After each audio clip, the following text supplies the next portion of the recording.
ஞானானந்தமயம் தேவம் நிர்மலஸ்படிகாகிருதிம் ஆதாரம் சர்வ வித்யானாம் ஹயக்ரீவம் உபாஸ்மகே. நமஸ்காரம். தினபலன் இன்னைக்கு 6/7/2023 வியாழக்கிழமை, சோபகிருத்து வருஷம் ஆனி மாதம் 21ஆம் தேதி, திருத்தியை கார்த்தால ஒரு 7-8 மணி வரலும் இருக்குது. அதற்கப்புறம் சதுர்த்தி. இன்றைக்கி சங்கடஹர சதுர்த்தி. அதாவது அதை பற்றி சொல்கிறேன். இப்போ நட்சத்திரம் இன்றைக்கி பார்த்தடையானால் ஸ்ரவண நட்சத்திரம் கார்த்தால ஒரு 7:30 மணி வரலும் இருக்குது. அதற்கு பிறகு அவிட்ட நட்சத்திரம். அவிட்ட நட்சத்திரம் அது உடைஞ்ச நட்சத்திரம். அதாவது 2 பாதங்கள் ஒரு ராசியிலையும் அடுத்த 2 பாதங்கள் ஒரு ராசியிலையும் இருக்கும். அதாவது செவ்வாய் பகவானுடைய நட்சத்திரம், மிருக சீரிஷம், சித்திரை, அவிட்டம், இந்த 3 நட்சத்திரமும் பார்த்தாலேயானால் ஒரு ராசியில் 2 நட்சத்திரமும் அடுத்த ராசியில் 2 நட்சத்திரமும் இருக்கும்.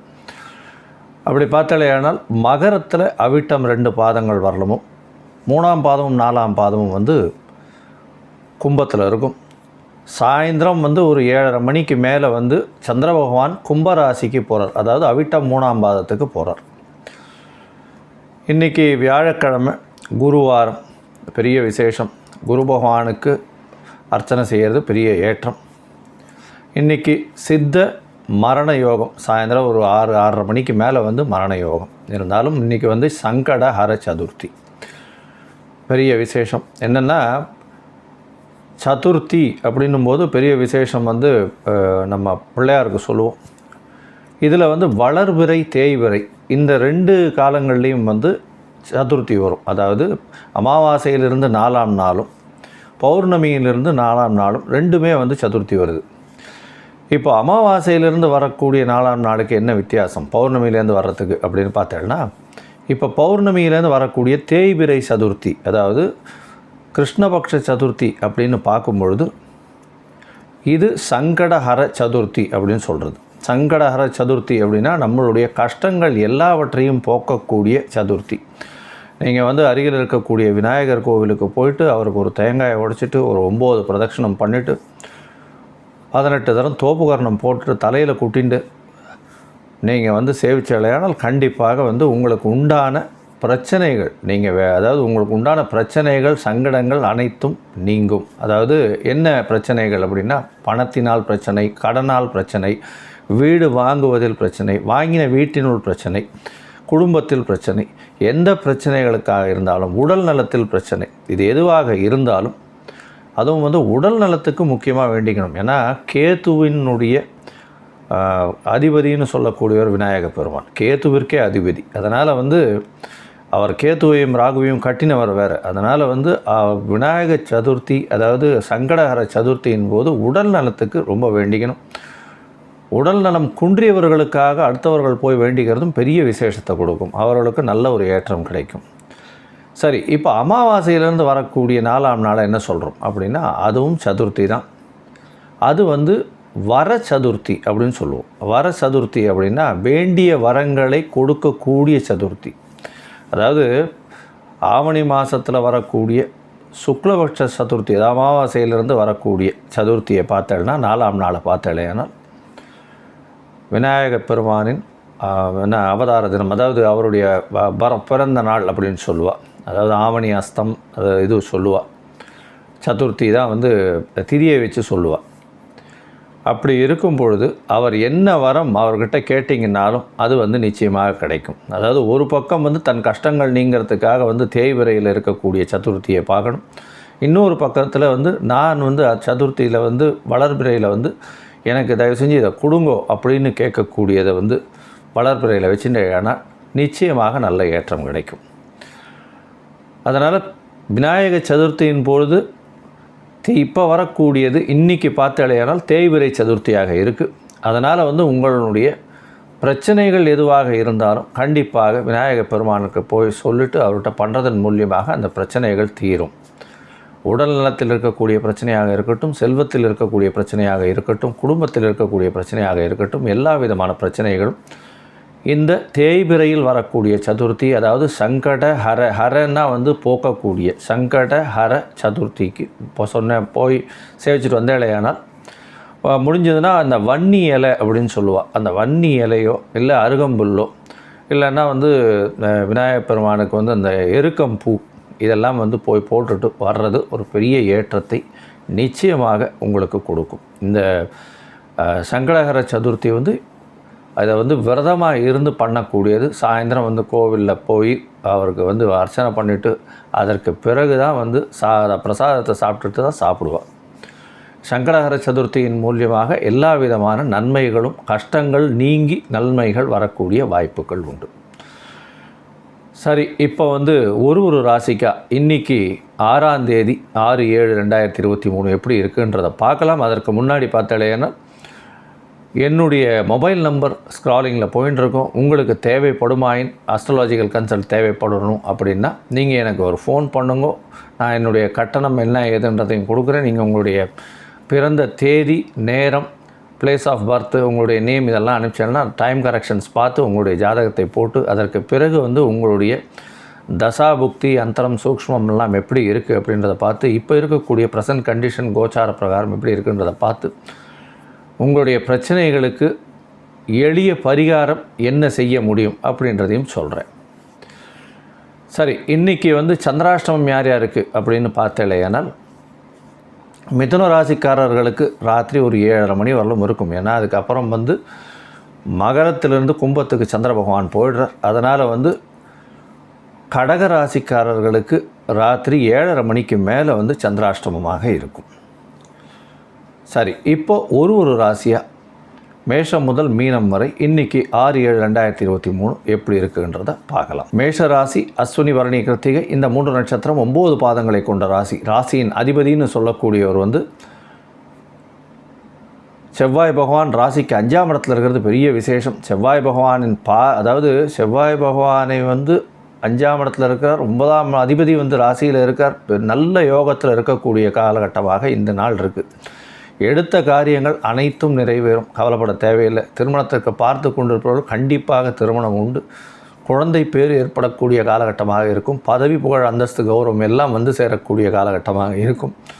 தொழிலில் மிகப்பெரிய ஏற்றம் இருக்கும். நீங்கள் வணங்க வேண்டிய தெய்வம் அருகில் இருக்கக்கூடிய முருகப்பெருமானை போய் வணங்கிட்டு வாங்க, நல்ல ஒரு ஏற்றம் கிடைக்கும். கையில் வந்து ஒரு மஞ்சள் கலர் துணி வச்சுக்கோங்க, கந்தசஷ்டி கவசம் படிங்க. ரிஷபராசி கிருத்திகை, ரோகிணி, மிருகசீரிஷம் இந்த 3 நட்சத்திரம் 9 பாதங்களை கொண்ட ராசி. ராசியின் அதிபதினு சொல்லக்கூடியவர் வந்து சுக்கிர பகவான். ராசிக்கு 4ஆம் இடத்துல இருக்கார். ராசிக்கு 4ஆம் இடத்துல இருக்கிறது பெரிய விசேஷம். அதுவும் வந்து செவ்வாய் பகவானோட சேர்ந்துருக்கிறதுனால ரியல் எஸ்டேட் மார்க்கெட்டில் இருக்கிறவர்களுக்கு நல்ல ஒரு ஏற்றம் கிடைக்கும்.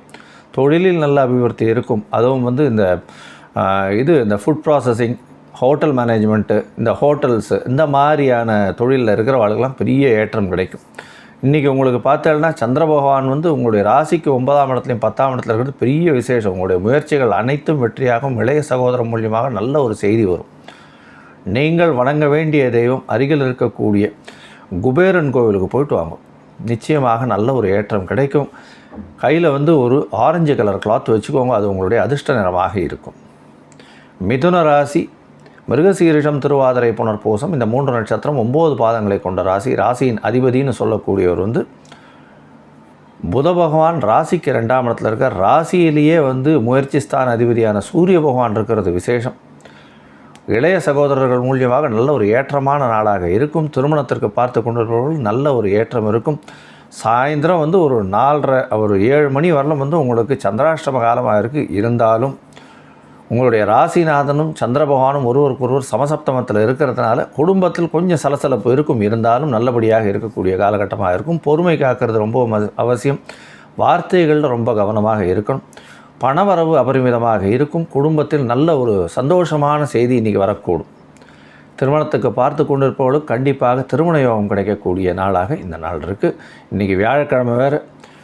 கண்டிப்பாக அருகில் இருக்கக்கூடிய ஆஞ்சநேய பெருமானை போய் வணங்கிட்டு வாங்க, வெத்தலை மாலை போட்டு வாங்க, கையில் ஒரு பச்சை கலர் வச்சுக்கோங்க, அது உங்களுடைய அதிர்ஷ்ட நிறமாக இருக்கும்.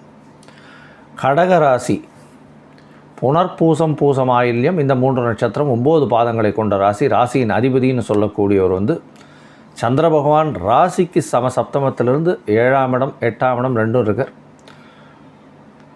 கடகராசியில் பிறந்தவர்களுக்கு சந்திராஷ்டம காலமாக இருந்தாலும் ஒரு பெரிய மாற்றத்தை ஏற்படுத்தாது. ஏன்னா அவருடைய ராசியை அவர் எப்படி தீங்கு விளைவிப்பார். அதனால் வந்து பெரிய மாற்றம் இருக்கக்கூடிய வாய்ப்புகள் இல்லை. இருந்தாலும் 8ஆம் இடத்துல சனி பகவான் இருக்கார். அதனால் கொஞ்சம் ஜாகிரதையாக எந்த ஒரு விஷயத்துக்கும் பொறுமை காக்கிறது ரொம்பவும் நல்லது. 10ஆம் இடத்துல குரு பகவான் இருக்கிறதுனால தொழிலில் கொஞ்சம் ஜாகிரதை, இன்வெஸ்ட்மெண்ட்டை கம்மியாக போடுறது ரொம்பவும் நல்லது. உங்களுடைய ராசிக்கு 2ஆம் இடத்துல செவ்வாய் பகவான் இருக்கார். கோபம், வார்த்தைகளில் கட்டுப்பாடு தேவை, ஜாகிரதையாக இருக்கிறது நல்லது. நீங்கள் வணங்க வேண்டிய தெய்வம் அருகில் இருக்கக்கூடிய லக்ஷ்மி நரசிம்மரை போய் வணங்கிட்டு வர்றதும், விஷ்ணு சகஸ்ரநாமம் படிக்கிறதும், கையில் ஒரு வெள்ளை கலர் துணி வச்சுக்கிறது ஒரு ஏற்றத்தையும் மாற்றத்தையும் கொடுக்கும். சிம்ம ராசி, மகம் பூரம் உத்திரம் இந்த 3 நட்சத்திரம் 9 பாதங்களை கொண்ட ராசி. ராசியின் அதிபதினு சொல்லக்கூடியவர் சூரிய பகவான். சூரிய பகவான் ராசிக்கு 11ஆம் இடத்துல இருக்கிறது பெரிய விசேஷம். 11ஆம் இடத்துல இருக்கக்கூடிய சூரிய பகவானால் எல்லா விதமான தோஷங்களும் நீங்கக்கூடிய வாய்ப்புகள் உண்டு. உங்களுடைய ராசியிலேயே செவ்வாய் பகவானும் சுக்கிரனும் இருக்கிறது நல்ல விசேஷம். ராசியில் செவ்வாய் பகவான் இருக்கிறதுனால தந்தையின் மூலியமாக நல்ல ஒரு அனுகூலியமான ஒரு விசேஷமான செய்திகள் வரும். வெளிநாடு போகக்கூடிய வாய்ப்புகள் நிச்சயமாக இருக்குது. மேல் படிப்புக்காக பார்த்து கொண்டிருப்பவர்கள் கண்டிப்பாக மேல் படிப்புக்கு வெளிநாடு போகக்கூடிய வாய்ப்புகள் உண்டு. நீங்கள் வணங்க வேண்டிய தெய்வம் அருகில் இருக்கக்கூடிய சிவன் கோவிலுக்கு போயிட்டு வாங்க. அங்கே சிவன் கோவிலில் கண்டிப்பாக நந்தீஸ்வரருக்கு ஒரு அல்லி மாலை போட்டு வாங்க. நல்ல ஒரு ஏற்றம் கிடைக்கும். கையில் ஒரு வெள்ளை கலர் துணி வச்சுக்கோங்க, அது உங்களுக்கு ஒரு பெரிய ஏற்றத்தை கொடுக்கும். கன்னியா ராசி, உத்திரம் ஹஸ்தம் சித்திரை இந்த 3 நட்சத்திரம் 9 பாதங்களை கொண்ட ராசி. ராசியின் அதிபதினு சொல்லக்கூடியவர் புத பகவான். ராசிக்கு 11ஆம் இடத்துல இருக்கிறது விசேஷம். உங்களுடைய ராசிக்கு பார்த்தாலேயானால் 6ஆம் இடத்துல சந்திர பகவான் வரார். கன்னியா ராசிக்கு பணவரவு திடீரென்று அதிகமாக வரக்கூடிய வாய்ப்புகள் உண்டு. ஏன்னா சனி பகவானோட சேர்ந்து சந்திர பகவானும் இருக்கிறது, 11ஆம் அதிபதியும் சேர்ந்து இருக்கிறதுனால வேலை செய்யும் இடத்துல உங்களுக்கு பெரிய பாராட்டுதல்கள் வரும். உங்களுடைய ராசிநாதனும் 11ஆம் இடத்துல இருக்கிறதுனால பணவரவு அபரிமிதமாக இருக்கும். ஷேர் மார்க்கெட் இதெல்லாம் எதை தொட்டாலும் பணமாக கொட்டும். உடல் நலத்தில் சற்று கவனம் தேவை. ஏன்னா 2ஆம் இடத்துல கேது பகவான் குருவால் பார்க்கப்படுறார். உங்களுக்கு பார்த்தாலேயானால் உங்களுடைய ராசிக்கு 10ஆம் இடத்துலையும் சூரியன் இருக்கிறதுனால நல்ல ஒரு ஏற்றமான நாளாக இந்த நாள் இருக்குது. இன்றைக்கி விநாயக பெருமானை போய் வணங்கிட்டு அவருக்கு ஒரு தேங்காய் உடைச்சிட்டு வாங்க. சங்கடஹர சதுர்த்தியாகவும் இருக்குது. நல்ல ஒரு ஏற்றம் கிடைக்கக்கூடிய நாளாக இருக்கும். துலா ராசி, சித்திரை சுவாதி விசாகம் இந்த 3 நட்சத்திரம் 9 பாதங்களை கொண்ட ராசி. ராசியின் அதிபதினு சொல்லக்கூடியவர் சுக்கிர பகவான். ராசியின் அதிபதினு சொல்லக்கூடிய சுக்கிர பகவான் ராசிக்கு 11ஆம் இடத்துல இருக்கிறது விசேஷம். 11ஆம் இடத்துல இருக்கிறது மூத்த சகோதரர்கள் மூலியமாக நல்ல ஒரு ஏற்றம் கிடைக்கும். திடீர்னு அவங்க மூலியமாக ஆசீர்வாதம், மூத்த சகோதரர்கள் மூலியமாக ஆசீர்வாதம், ரியல் எஸ்டேட்டில் பண்ணுறவங்களுக்கு நல்ல ஒரு ஏற்றம் கிடைக்கும். புதுசாக ஒரு கலைத்துறையில் இருக்கவங்க சைன் பண்ணுவீங்க. அதாவது ஒரு புது கான்ட்ராக்ட் சைன் பண்ணக்கூடிய நாளாக இந்த நாள் அமையிறது. இன்றைக்கி வியாழக்கிழமைன்றதுனால கண்டிப்பாக குருவாரம்ன்றதுனால அருகில் இருக்கக்கூடிய தட்சிணாமூர்த்தியை போய் வழிபட்டுவாங்க. கண்டிப்பாக உங்களுக்கு ஒரு பெரிய ஏற்றம் கிடைக்கும். மஞ்சள் கலர் துணி கையில் வச்சுக்கோங்க, அது உங்களுடைய அதிர்ஷ்ட நிறமாக இருக்கும். துலா ராசிக்கு. விருச்சிக ராசி, விசாகம் அனுஷம் கேட்டை உங்களுடைய ராசி நாதன் 10ஆம் இடத்துல இருக்கிறது பெரிய விசேஷம். குரு பகவானால் பார்க்கப்படுறார் 6ஆம் இடத்துல இருந்து. உங்களுக்கு குரு பகவான் 2ஆம் இடத்தையும் 12ஆம் இடத்தையும் பார்த்தா பண வரவு அபரிமிதமாக இருக்கும். கொஞ்சம் வெளியூர் வெளிமாநிலம் பிரயாணங்கள்லாம் நல்லபடியாகவே இருக்கும். உங்களுக்கு 10ஆம் இடத்தில் 6ஆம் அதிபதி போய் உட்கார்றதுனால உங்களுடைய வேலையை பார்த்து உங்களுடைய மேல் அதிகாரிகள் பாராட்டுதல்கள் கொடுப்பாங்க. அதன் மூலியமாக பணவரவு அபரிமிதமாக இருக்கும். எதை தொட்டாலும் பணம் வரக்கூடிய நாளாக இருக்கும். இருந்தாலும் 4ஆம் இடத்துல சனி பகவான் இருக்கார், அர்த்தாஷ்டம சனி. அதனால் கொஞ்சம் உடல்நிலையில் கவனம் தேவை, ஜாகிரதையாக இருக்கிறது நல்லது. இன்றைக்கி நீங்கள் அருகில் இருக்கக்கூடிய ஹயக்ரீவ பெருமானை போய் சேவிச்சுட்டு அவருக்கு ஒரு ஏலக்காய் மாலை போட்டு வர்றது பெரிய ஏற்றம். கையில் ஒரு ஆரஞ்சு கலர் வச்சுக்கோங்க, அது உங்களுடைய அதிர்ஷ்ட நிறமாக இருக்கும். தனுசு ராசி, மூலம் பூராடம் உத்திராடம் இந்த 3 நட்சத்திரம் 9 பாதங்களை கொண்ட ராசி. ராசியின் அதிபதினு சொல்லக்கூடியவர் குரு பகவான். ராசிக்கு 5ஆம் இடத்துல இருக்கார். 5ஆம் இடத்துல இருக்கக்கூடிய குரு பகவான் உங்களுடைய ராசியும் பார்க்குறார். 5ஆம் அதிபதி 9ஆம் இடத்துல இருக்கார். பெரிய விசேஷம். எதை தொட்டாலும் உங்களுக்கு பணம், எந்த இடத்தில் திரும்பினாலும் உங்களுக்கு அதிர்ஷ்டம் கொப்பளிக்கும். பணம் எந்த இடத்த டேப்பை திறந்து விட்டால் எண்ணெய் கொட்டுற டேப்பை பார்த்தீங்கன்னா ஒரு பிசுறு இல்லாமல் கொட்டும். அந்த மாதிரியான உங்களுடைய புகழ், அந்தஸ்து, கௌரவம் எல்லாமே வரும். வெளிநாட்டு தொடர்பு கிடைக்கும். வெளிநாட்டுக்கு போக வேண்டிய கட்டாயம் வரும். நீங்கள் வணங்க வேண்டிய தெய்வம் அருகில் இருக்கக்கூடிய விநாயக பெருமானை போய் வணங்கிட்டு அவருக்கு ஒரு தேங்காய் உடைச்சிட்டு அருகம்புல் மாலை போட்டு வர்றதும், சங்கடஹர சதுர்த்தி நல்லபடியாக கொண்டாடிட்டு வர்றது. கையில் வந்து ஒரு மஞ்சள் கலர் துணி வச்சுக்கோங்க, அது ஒரு பெரிய ஏற்றத்தை உங்களுக்கு கொடுக்கும். மகர ராசி, உத்திராடம் திருவோணம் அவிட்டம் இந்த 3 நட்சத்திரம் 9 பாதங்களை கொண்ட ராசி. ராசியின் அதிபதினு சொல்லக்கூடிய சனி பகவான் ராசிக்கு 2ஆம் இடத்துல இருக்கார். சப்தமாதிபதி ராசியில் இருக்கிறதுனால கணவன் மனைவியிடையே நல்ல ஒரு ஒற்றுமை இருக்கும். அது தவிர பார்த்தாலேனால் உங்களுடைய ராசிக்கு 12ஆம் இடத்தை குரு பகவான் பார்க்கறதுனால அந்யோன்யம் நல்லபடியாக இருக்கும். எதிர்பாலினத்தவர் மூலியமாக நல்ல ஒரு ஏற்றம் கிடைக்கும். பார்ட்னர்ஷிப் கன்சர்ன் மூலியமாக நல்ல ஒரு பணவரவு இருக்கும். உங்களுடைய ராசிக்கு சாயந்தரம் ஒரு 7:30 மணிக்கு மேலே 2ஆம் இடத்துல வந்து சந்திர பகவான் போகிறதுனால பார்ட்னர்ஷிப்பில் இருக்கவாளுக்கு கொஞ்சம் ஜாகிரதையாக இருந்து எந்த ஒரு இதையும் சைன் பண்ணுறது நல்லது. நீங்கள் வழிபட வேண்டிய தெய்வம் அருகில் இருக்கக்கூடிய சிவன் கோவிலுக்கு போயிட்டு அங்கே வந்து சனீஸ்வர பகவானுக்கு வந்து எள் தீபம் போட்டு வர்றது பெரிய ஏற்றத்தை கொடுக்கும். கையில் வந்து ஒரு கருப்பு கலர் வச்சுக்கோங்க, அது ஒரு நல்ல ஏற்றத்தையும் மாற்றத்தையும் கொடுக்கும். கும்பராசி, அவிட்டம் சதயம் பூரட்டாதி இந்த 3 நட்சத்திரம் 9 பாதங்களை கொண்ட ராசி. ராசியின் அதிபதினு சொல்லக்கூடிய ஒரு சனி பகவான் ஆட்சி பெற்று போயிருக்கார். இன்றைக்கி சாயந்தரம் ஒரு 7:30 மணிக்கு மேலே புனர்ப்பு யோகம் வருது. 6ஆம் அதிபதி உங்களுடைய ராசியிலேயே இருக்கார். சனி பகவானும் இருக்கார், சந்திர பகவானும் இருக்கார். மென்டல் ஸ்ட்ரெஸ் அதிகமாக இருக்கும், ஜாகிரதையாக இருங்கோ. உடல் நலத்தை ஜாகிரதையாக பார்த்துக்கோங்க, அது ரொம்ப முக்கியம். அதே மாதிரி புதிய கடன் வாங்கக்கூடிய வாய்ப்புகள் உண்டு. வேலையில் சேர்பவர்களுக்கு நல்ல ஒரு ஏற்றமான காலமாக இந்த வாரம் இந்த நாள் அமைய போகிறது. அதாவது வியாழக்கிழமை 6ஆம் தேதி நிச்சயமாக நல்லபடியாக இருக்கும். நீங்கள் வந்து அருகில் இருக்கக்கூடிய முருகப்பெருமானை போய் வணங்குங்க. கையில் வந்து ஒரு நீல கலர் வச்சுக்கோங்க, நிச்சயமாக நல்ல ஒரு ஏற்றமான நாளாக இருக்கும். மீனராசி, பூரட்டாதி உத்திரட்டாதி ரேவதி இந்த 3 நட்சத்திரம் 9 பாதங்களை கொண்ட ராசி. ராசியின் அதிபதினு சொல்லக்கூடியவர் வந்து குரு பகவான் ராசிக்கு 2ஆம் இடத்துல இருக்கிறது விசேஷம். தனகாரகன் தனஸ்தானாதிபதியை பார்க்குறார், அது ஒரு பெரிய ஏற்றம். தனஸ்தானத்திலே இருந்து தனஸ்தானாதிபதியும் பார்த்து அங்கேயும் வந்து சுக்கிரனும் வேறு இருக்கார். அதாவது என்ன சொல்கிறது, கொஞ்சம் படாடோபமாக செலவு பண்ணுவீங்க. உங்களுடைய அலங்காரம் ஆடைகளெல்லாம் கொஞ்சம் அதிகமாக செலவு பண்ணுவீங்க. வண்டி வாகனங்களுக்கு புதுசாக அதிகமாக செலவு பண்ணுவீங்க. வாகனங்கள்லாம் அழகாக இருக்கணும்னு பார்க்குறதுக்கு செலவு பண்ணுவீங்க. நீங்கள் வணங்க வேண்டிய தெய்வம் அருகில் இருக்கக்கூடிய லக்ஷ்மி நரசிம்மரை போய் வணங்கிட்டு வர்றதும், அவருக்கு வந்து ஒரு துளசி மாலை போட்டு வர்றதும் நல்ல ஒரு ஏற்றத்தையும் மாற்றத்தையும் இன்றைக்கி கொடுக்கும். மீனராசிக்காரர்களுக்கு இந்த 6/7/2023 நல்ல ஒரு ஏற்றமான நாளாக இருக்கும். கையில் வந்து ஒரு ஆரஞ்சு கலர் துணி வச்சுக்கோங்க, அது உங்களுக்கு மிகவும் அதிர்ஷ்டமாக இருக்கும். நன்றி, வணக்கம். ஸ்ரீ குபேரன் டிவியை பார்த்தமைக்கு நன்றிகள். மேலும் இது போன்ற தகவல்களை தெரிந்து கொள்ள ஸ்ரீ குபேரன் டிவியை சப்ஸ்கிரைப் செய்யுங்கள். மறக்காமல் பெல் ஐக்கானை கிளிக் செய்யுங்கள்.